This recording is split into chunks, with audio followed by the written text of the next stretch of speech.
جی میں عرض گزار ہوں محترم جناب ڈاکٹر ظفر اللہ بیگ صاحب سے۔ ڈاکٹر صاحب، انبیاء کرام علیہم السلام امور آتیہ کی خبریں دیتے ہیں اور ہمارے سامنے آقا کریم رؤوف الرحیم صلی اللہ تعالیٰ علیہ وآلہ وسلم کی اخبار طیبہ موجود ہیں۔ 14 صدیاں گزرنے کے باوجود آپ علیہ الصلاۃ والسلام کا ایک ایک فرمان حق اور صداقت کے ساتھ ہمارے سامنے واضح ہے۔ مدعی نبوت مرزا غلام قادیانی نے بھی پیشین گوئیوں کا سلسلہ اور مستقبل کے معاملات کی خبریں دینے کا سلسلہ اپنی تصانیف میں، اپنی تحاریر میں اور اپنے اقوال میں جاری رکھا، اور یہی اس کے جھوٹے ہونے کی دلیل ہے کہ اس کی کوئی پیشین گوئی بھی پایہ تکمیل تک نہیں پہنچی۔ میں آپ سے گزارش کروں گا کہ ان پیشین گوئیوں میں سے ایک پیشین گوئی جو اس نے بڑے کر و فر کے ساتھ اور بڑے وثوق کے ساتھ اور بڑے یقین کے ساتھ لوگوں کے سامنے رکھی کہ محمدی بیگم سے میرا نکاح ہوگا، حضرت قبلہ عالم نے اس پر سیف چشتیائی میں تجزیہ اور تبصرہ فرمایا، اور آپ کا مقصود اس سے یہ تھا کہ جس کی پیشین گوئیاں غلط ثابت ہو رہی ہیں وہ یقیناً اپنے اس دعویٰ میں جھوٹا ہے۔ تو ڈاکٹر صاحب، محمدی بیگم کے حوالے سے پیشین گوئی اور اس پر حضرت کا تجزیہ، اس حوالے سے آپ کیا فرمائیں گے؟ نحمدہ و نصلی علی رسول الکریم، اما بعد فاعوذ باللہ من الشیطان الرجیم، بسم اللہ الرحمن الرحیم۔ گزارش یہ ہے کہ چونکہ وقت بہت مختصر ہے، میں انتہائی اختصار کے ساتھ چند باتیں آپ حضرات کی خدمت میں پیش کروں گا۔ جی، انبیاء کا کام محض پیش گویاں کرنا نہیں کہ وہ جوگیوں کی طرح، سادھوؤں کی طرح، رمالوں کی طرح پیش گویاں کرتے پھریں، بلکہ ان کو اعلیٰ ترین مقاصد کے لیے اور اہداف کے لیے اللہ پاک دنیا میں مبعوث فرماتا ہے۔ مرزا غلام قادیانی کے بارے میں یہ جو پیش گوئی آپ نے مجھ سے پوچھی ہے محمدی بیگم کے بارے میں، اس کے بارے میں صرف اتنا عرض کروں گا کہ قادیانی نے اپنی پیش گوئیوں کو اپنے صدق اور کذب کا معیار قرار دیا۔ خاص طور پہ جس شہرت کے ساتھ یہ قادیانی نے اپنی پیش گوئی دنیا میں پھیلائی، اس کی تفصیلات ان کی کتاب جو مجموعہ وحی و الہامات ہے، تذکرہ، اس کی مشہور کتاب جو 1893 کی تصنیف ہے آئینہ کمالات اسلام، پھر مجموعہ اشتہارات، پھر اس کے بعد آپ سیرت المہدی جو ان کی بایوگرافی ہے، مرزا بشیر احمد ایم اے نے، ان کے بیٹے چھوٹے نے لکھی، ان میں اس کی تفصیلات بے شمار ہیں، اور جتنا زور اور پریشر اس نے اپنی اس پیش گوئی کے میں ڈالا وہ شاید اس نے پوری زندگی میں اپنی باقی پیش گوئیوں میں نہیں ڈالا۔ اور پھر یہی تک نہیں بلکہ اس نے اس پیش گوئی محمدی بیگم کو اپنے صدق اور کذب کا معیار قرار دیا۔ تذکرہ نے یہی لکھا ہے کہ یہ پیش گوئی میرے صدق اور کذب کا معیار ہے۔ اس نے خود بھی یہی کہا کہ یہ پیش گوئی میں نے اس کو اپنے صدق اور کذب میں حاصل کر دیا ہے۔ بڑے اس نے دعوے کی، یعنی معیار قرار دیا کہ 100 پیش گوئیوں میں سے بھی اگر میری ایک پیش گوئی غلط ثابت ہو جائے تو سمجھو کہ میں جھوٹا ہوں۔ میری کی ہوئی پیش گوئیوں کا اگر ایک جز بھی باطل ہو جائے تو میں بد سے بدتر ہوں۔ یہ معیار اس کا اپنا مقرر کردہ ہے۔ ہم اسی مقرر کیے ہوئے اس کے معیار پر ان کی پیش گوئیوں کا جائزہ لیتے ہیں، اور وہ خود کہتا ہے کہ میرا صدق اور کذب جاننے کے لیے آپ میری پیش گوئی کو سامنے رکھیں، اور اگر میں جھوٹا ہوں تو میں مر جاؤں گا اور میری پیش گوئی پوری نہیں ہوگی، اور اگر میری پیش گوئی پوری ہو گئی تو سمجھو کہ میں سچ بھی ہوں۔ خود کہتا ہے کہ 2 جزوں میں سے ایک جز باطل ہو جائے تو میں جھوٹا ہوں۔ اب اس کے اپنے مقرر کردہ اس معیار کی روشنی میں اور حضرت قبلہ عالم کی تصانیف کی روشنی میں ہم اس کا جائزہ لیتے ہیں کہ کیا یہ پیش گوئی درست ثابت ہوئی۔ آئینہ کمالات اسلام میں اس نے اس پر شاعری بھی کی ہے کہ پیش گوئی کا جب وقت حویدہ ہوگا، حق اور باطل میں عجب ایک تماشا ہوگا، کوئی پا جائے گا عزت، کوئی رسوا ہوگا۔ اس طرح کی شاعری بھی اس نے کی ہے اپنی اس پیش گوئی کے صدق اور کذب کے حوالے سے۔ آپ ایک بات یہ نوٹ کر لیں کہ مرزا صاحب نے اپنی اس پیش گوئی کو قرآنی آیات، احادیث نبوی، ذاتی الہامات، 3 چیزیں کو حلف کے ساتھ، حلف بالمؤکد کے ساتھ بیان کیا ہے۔ اور حلف کے بارے میں مواہب الرحمان میں، نہ حمامۃ البشرا میں جو میرے صاحب کی عربی کتاب ہے، اس میں یہ لکھتے ہیں کہ القسم یدل علی ان الخبر معمول علی ظاہر لا تعویل فیہ ولا استثناء، کہ میرے صاحب کہتے ہیں کہ قسم جو بھی اٹھائے گا اس کا مطلب ہے کہ اس کا حمل ظاہر پر ہوگا، اس کے لفظوں کی تعویل یا استثناء وہ نہیں کی جائے گی، اس کو ظاہر پر ہی منطبق کیا جائے گا۔ اس پر میں یہی دلیل دیا کرتا ہوں کہ مسیح ابن مریم کے نزول کو اللہ تعالیٰ حضور پاک نے حلف کے ساتھ بیان کیا ہے، اور وہ ظاہر پر ہے کہ عیسیٰ ابن مریم ہی ہوگا اور کوئی دوسرا مرزا نہیں کے قانون کے مطابق، قانون کے مطابق۔ اس نے خود کہا القسم یدل، تو حدیث جو بخاری شریف کی ہے جس میں والذی نفسی بیدی لیوشکن ان ینزل فیکم ابن مریم اماما حاکما عدلا وغیرہ، وہ بھی قسم کے ساتھ ہے۔ تو قسم کے بارے میں قاضی کو خود آپ نے سنا۔ بہرحال یہ پیش گوئی بھی قسم کے ساتھ میرے صاحب نے دلائل اس پر قرآن اور احادیث کے دے کر اپنے الہامات دے کر بیان کیا ہے۔ سیرت المہدی میں یہ روایت موجود ہے، تذکرہ میں یہ روایت موجود ہے، میری گزارش سمجھا، اور حتیٰ کہ یہ مجموع اشتہارات میں بھی یہ بات موجود ہے۔ کبھی نکاح میرا آسمان پر ہو چکا ہے، فرشتے اس کا گواہ ہے، خدا تعالیٰ نکاح کرانے والا خود ہے۔ اور میرے صاحب نے اس روایت کو یوں بیان کیا کہ آسمان پر جب یہ میرا نکاح پڑھایا جا رہا تھا، فرشتے موجود تھے، شیرینی تقسیم کی گئی اور مجھے مبارک دی گئی، فبشرا لکا، یہ لفظ ہے میرا، فبشرا لکا، آپ کو بشارت، یعنی مبارک ہر طرف تقسیم کی گئی، مبارک مبارک مبارک۔ یہ بھی مجھے کہہ دیا گیا، یہاں تک نہیں کہ نکاح نامہ لایا گیا اور اس پر 1000 روپیہ حق مہر رکھا گیا، اور فرشتوں کو گواہ بنا دیا گیا۔ اب اتنا پختہ اور مستحکم نکاح ہو چکا ہے، صرف زمین پر تمہاری طرف سے اس پر رستگی باقی ہے، تم جو مرضی کر لو، تم اس کے راستے میں رکاوٹ نہیں بن سکتے۔ تم، تمہارا خاندان، تمہارے اقارب، تمہارے رشتہ دار، تمہارے سب کچھ جتنے بھی ہیں، وہ ایڑی چوٹی کا زور لگا لیں، لا تبدیل لکلمات اللہ، مجھے خدا نے کہا کہ میرا کلمہ تبدیل نہیں ہو سکتا۔ مرزا قادیانی کی سیرت المہدی میں ایک روایت موجود ہے، مرزا بشیر احمد لکھتے ہیں ایک میرے صاحب سخت بیمار ہوئے، جہاں تک ان کے زندہ رہنے کی کوئی امید باقی نہ رہی۔ میرے صاحب کہتے ہیں کہ میں نے وصیت بھی کر دی کہ یہ کر دو وہ کر دو، لیکن مان مجھے فوراً خیال آیا کہ بھئی وہ تو میں نے پیش گوئی محمدی بیگم سے شادی کی ہوئی ہے، وہ تو ابھی ہوئی نہیں، تو میں پہلے ہی مر رہا ہوں، یہ کیا ہوگا؟ تو کہتے فوراً خدا کی طرف سے مجھے وہی ہوئی، الہام ہوا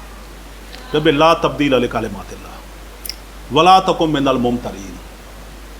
میری بات سمجھ، قرآنی آیات کا دوبارہ نزول ہوا مرزا صاحب کی وحی جدید کی روشنی میں، وحی جدید کی روشنی میں آیات قرآن کا نزول ہوا، ولا تکن من شادی، تو پھر کہتے میں خوش ہو گیا۔ تو انہوں نے کہا کہ یہ تو ہو ہی نہیں سکتا، انا زوجناکہ، خدا نے مجھے کہا کہ نکاح تو میں نے پڑھایا ہے۔ یہ میرے صاحب کے اپنے اوریجنل وحی کے ورڈز ہیں جو تذکرہ میں موجود ہیں، جو ان کی مجموعہ وحی، جو اس کا درجہ قرآن کی طرح ہی ہے ان کے نزدیک ہے۔ جہاں میں اس طرح کے الفاظ بھول جاؤں تو اس کا مطلب ان کے نزدیک ہی ہوگا، یہ سمجھ لیا جائے۔ تو کہتے ہیں کہ بھئی یہ اس طرح سے وحی کی، تو وہ بگڑ گیا، مرزا ان بے ہوشیار بھی تھی، باتیں سن کر کہا کہ ٹھیک ہے۔ اب یہ 5 سال تک مرزا صاحب نے اس کا خوب پراپوگنڈا کیا، اور مرزا صاحب نے دڑا دڑ خطوط بھی لکھنے شروع کر دیے احمد بیگ ہوشیار پوری کو، اپنے خاندان والوں کو، اپنے بیٹوں کو، اپنے پورے خاندان کو مرزا صاحب نے خطوط لکھے کہ بھائی تم رکاوٹ نہ بنو، کیوں اپنے آپ کو شرمندہ کرتے ہو، تمہارے چہرے سوروں اور بندروں کی طرح ہو جائیں گے جب یہ پیش گوئی پوری ہوگی۔ بات سمجھے جی، یہ لفظ مرزا صاحب کے اپنے ہیں، تم ذلیل و رسوا ہو گئے، اور اگر یہ پیش گوئی پوری نہیں ہوتی تو میں بد سے بدتر ٹھہروں گا، میرے گلے میں رسی اور پاؤں میں زنجیر ڈالی جائے، مجھے اتنا رسوا اور ذلیل کیا جائے کہ رہتی دنیا تک یادگار رہے۔ یہ مرزا کا اپنے ورڈ ہے، میرے ورڈ نہیں ہے۔ میں تاکہ معنی بھی بات کر رہا ہوں تاکہ لفظ ممکن میں بیان نہ کروں، بعض اوقات مفہوم بھی بیان کرنا مقصود ہوتا ہے، حوالے میرے پاس آتا ہے۔ صحیح۔ اب میرے صاحب نے اس پر حدیث کی شہادت پیش کی، انہوں نے کہا کہ یہ پیش گوئی تو حضور نے فرمائی ہے میرے اس نکاح کی، ایک تو قرآن، اچھا، اور دوسرا حضور نے ارشاد فرما دیا جو آپ نے 1300 سال پہلے آپ نے ارشاد فرما دیا، کیونکہ 1.5 صدی تو مرزا کو گزر گیا نا، تو 1300 ہی کہیں گے۔ 1300 سال پہلے حضور نے ارشاد فرما دیا وَيَتَزَوَّجْ وَيُولَدْ لَهُ۔ تو انہوں نے کہا کہ یہ تو حدیث حضور نے میرے بارے میں ارشاد فرمائی ہے، اس کا مصداق تو میں ہوں، مجھے مخاطب کیا گیا ہے۔ انہوں نے کہا کہ فَيَتَزَوَّجْ وَيُولَدْ لَهُ، تو ہر کوئی شادیاں کرتا ہے، یہ نکاح خاص ہے، یہ اولاد خاص ہے جو محمدی بیگم کے پیٹ سے پیدا ہوگی جب وہ میرے نکاح میں آئے گی، آج شادی میں آئے گی، نکاح تو ہوا پہلے۔ اب گویا کہ محمدی بیگم کے ساتھ زمین پر کوئی اور آدمی نکاح کرے گا تو وہ نکاح پر نکاح کرے گا، نکاح تو آلریڈی ہے وہ مرزا قادیانی کے ساتھ، اور نکاح خواہ خدا ہے، نکاح نامے پہ دستخط ہیں، 1000 روپیہ مہر مقرر ہے، شیرینی تقسیم ہو چکی ہے، اور وہی بھی ہو چکی ہے فبشرا لک۔ اب اتنے پکے نکاح کو کچھ چیلنج اگر کرے گا تو وہ نکاح پر نکاح ڈیفینیٹلی کرے گا۔ مرزا قادیانی کی بشارت میں یہ موجود ہے کہ رشتہ دار رکاوٹ پیدا کریں گے اور غیر رشتہ دار مانے ہوں گے، آپ نے اور بیکانے سب اس نکاح کی مخالفت کریں گے، لیکن خدا کہہ رہا ہے کہ ہر رکاوٹ کو دور کر کے میں اس عورت کو تمہارے نکاح میں لاؤں گا۔ مرزا صاحب کو اس ساتھ الہامات پہ الہامات، بشارات پہ بشارات، کشوف دھڑا دھڑ ہوتے رہے۔ ایک کشف مرزا صاحب کی مین والی سے طرح یہ بھی ہو گیا، یہ یاد رکھیں سیرت المہدی کی روایت ہے، وہ کشف مرزا صاحب کو بہی مانا ہوا کہ بھائی میں خواب میں دیکھتا ہوں، ساتھ یہ کہتے ہیں کہ اسی نوع کا خواب یہ میری بیوی ام المومنین نصرت جہاں بیگم کو بھی ہوا ہے، اور وہ یہ ہے کہ میں دیکھتا ہوں خواب میں بقول ان کو ام المومنین ہے، یہ خاتون دوم ہے، خاتون اول تو ابھی معلق ہے، نصرت جہاں بیگم وہ بھی زندہ ہے، خاتون دوم یہ نصرت جہاں بیگم ہے جو خواجہ میرداد کے خاندان سے ہے، جس کو کہتا ہے یہ۔ تو وہ کہتا ہے کہ دیکھو یہ میں دیکھتا ہوں خواب میں دیکھتا ہوں، یہ کہتا ہے رات کے 4 بجے پچھلے رات کو میں نے یہ خواب دیکھا کہ میرے گھر کے دالان میں ایک خوبصورت لڑکی بیٹھی ہوئی ہے جس کا سر سے پاؤں تک سرخ لباس ہے، جالی دار کا مطلب یہ ہے کہ برہنگی بھی موجود ہے اس پہ۔ کہتا ہے میں اس کو دیکھتا ہوں، تعجب کرتا ہوں کہ یہ تو وہی لڑکی ہے کہ جس کے بارے میں پیش گوئیاں کر رہا ہوں۔ تو میں نے کہا کہ یا اللہ آ جاوے، تو اس لڑکی نے کہا کہ میں آ گئی ہوں۔ یہ بات ہے، یہ تذکرہ بھی موجود ہے اور سیرت المہدی کی روایت ہے۔ پھر کہتے ہیں کہ اس کے بعد وہ خاتون مجھ سے بغل گیر ہو گئی۔ اب اس کے بعد کیا ہوا یہ مجھے پتہ نہیں، یہ میرے صاحب کا کشف نہ ہو، خواب نہ ہو، میں مجرم ہوں، میرے پاس وہ کتابیں موجود ہیں دھڑ۔ اب یہ بشارتوں پہ بشارتیں، الہامات پہ الہامات، دھڑا دھڑ چل ہو رہے ہیں۔ میرے صاحب نے اپنے مرید منشی رستم علی کو خط لکھا، منشی رستم علی کو خط لکھا کہ یار میں نے سنا ہے کہ عید کے بعد محمدی بیگم کا یہ کہیں نکاح کر رہے ہیں، میں بڑا فکر مند ہوں، مہربانی کر کے ذرا کہیں سے کھوج لگاؤ۔ اب جبریل نے آنا بند کر دیا، پہلے تو ہر بات جبریل بتا رہا ہے، دھڑا دھڑ بتا رہا ہے، اب فرشتوں کی آمدرفتی بند ہو گئی، اور مریدوں سے خط لکھ کر مرید معلومات کروا رہا ہے کہ جا کر انکوائری کرو کہ سنا ہے کہ اس کا نکاح ہو رہا ہے عید کے تیسرے دن بعد، اور اگر ہو رہا ہے تو بتاؤ کہ ہو رہا ہے کہ نہیں ہو رہا تھا ابھی بتاؤ، میں فکر مند ہوں۔ اب ان کو فکر لگ گئی، اب آسمان سے وہی کا آنا بھی بند ہوا ہے۔ تو اس طرح ان کو دھڑا دھڑ یہ پریشانیاں لاحق ہو گئی کہ یہ کیسے ممکن ہو سکتا ہے کہ اس کا نکاح ہو جائے، کیونکہ میں تو بھی زندہ ہوں۔ وہ کہتے ہیں کہ اگر میری یہ پیش گوئی سچ ہے تو مرزا احمد بیگ ہوشیارپور اور محمدی بیگم زندہ رہیں گے، اور اگر میں مر گیا اور وہ زندہ رہے تو میرے جھوٹے ہونے پر یہی دلیل کافی ہے۔ وہ جب مرزا صاحب کو پتہ چلا کہ ان کا نکاح تو کہیں اور ہونے والا، تو پھر ان کو اور بشارتیں اور وحی نازل ہونا شروع ہو گئی۔ انہوں نے کہا کہ خدا نے مجھے یہ بتایا کہ اگر اس عورت کا نکاح کہیں اور ہو گیا نا تو اس کا جو خامد ہے 3 سال کے اندر مر جائے گا، 2.5 سال کے اندر، اور اس کا باپ احمد علی ہوشیارپوری، احمد بیگ ہوشیارپوری 2.5 سال کے اندر مر جائے گا۔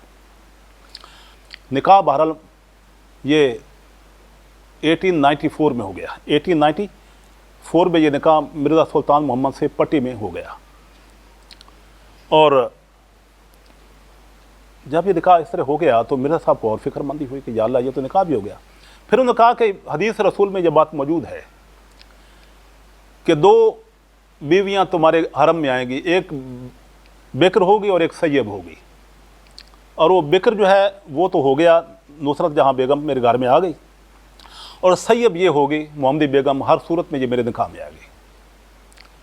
یہ بیوہ ہو کر بھی آئے گی۔ خدا تعالیٰ تمام رکاوٹوں کو دور کر کے اس بیوہ کو میری زندگی میں میرے طرف، اب یہ نکاح پر نکاح ہو گیا ہے، کیونکہ نکاح تو میرے صاحب کے ساتھ ہے نا آسمان پر، اب یہ نکاح پر نکاح ہو گیا ہے جو شرن میرا خیال میں علماء کے نزدیک کہ یہ حرام ہوگا، تو بہرحال وہ نکاح ہو گیا۔ مرزا صاحب سوچتے رہے کہ یا اللہ یہ اب کیا کروں، اب یہ تو مصیبت ہے، اور یہ کہا کہ یہ تو مرے گا۔ بہرحال انہوں نے یہ کہا کہ انجام آتم میں یہ پیشگوئی بکثرت موجود ہے، جو میرا صاحب کتاب ہے 1897 کی۔ انجام آتم میں یہ لکھتے ہیں کہ بے نفس پیش گوئی داماد احمد کی موت تقدیر مبرم ہے،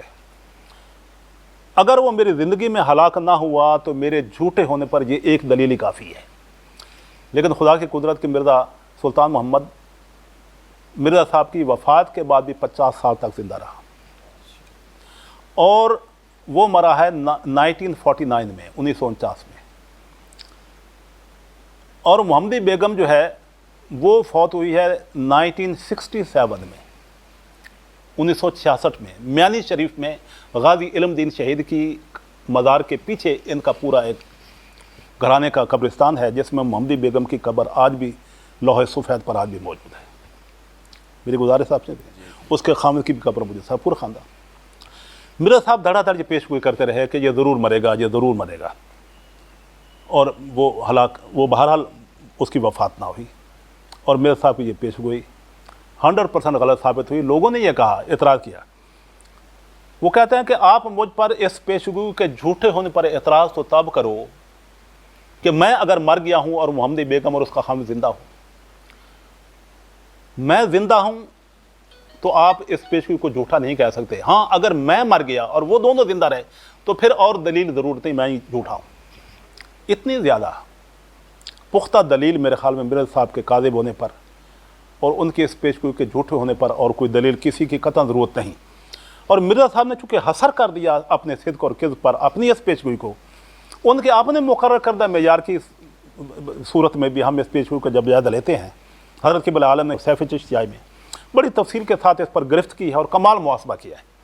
آپ وہاں سے اس کو بتفصیلاً دیکھ سکتے ہیں۔ تو اس طرح کی یہ پیش گوئی، چونکہ مرزا صاحب نے اپنے حق اور باطل ہونے کا معیار مقرر کر دیا تھا، ہم نے اس لیے اس پیش گوئی کو بنیاد بنا کر یہ آج کی گفتگو کی ہے، اور باقی چیزوں کو آپ چھوڑ دیں، ان کا قید کیا ہے اور بہت سی چیزیں ہیں۔ جب وہ خود کہتے ہیں کہ مجھے جھوٹا اور سچا ثابت کرنے کے لیے میری پیش گوئی کو دیکھ لو۔ بہت شکریہ جناب، آپ نے تفصیل کے ساتھ مرزا غلام قادیانی کو محمدی بیگم کے حوالہ سے پیشین گوئی میں غلط اور جھوٹا ہونے پر دلائل کے ساتھ ثابت کیا، اور یقیناً مرزا غلام قادیانی کے جھوٹا ہونے کے لیے، جھوٹا مدعی نبوت ہونے کے لیے انگنت دلائل ہیں،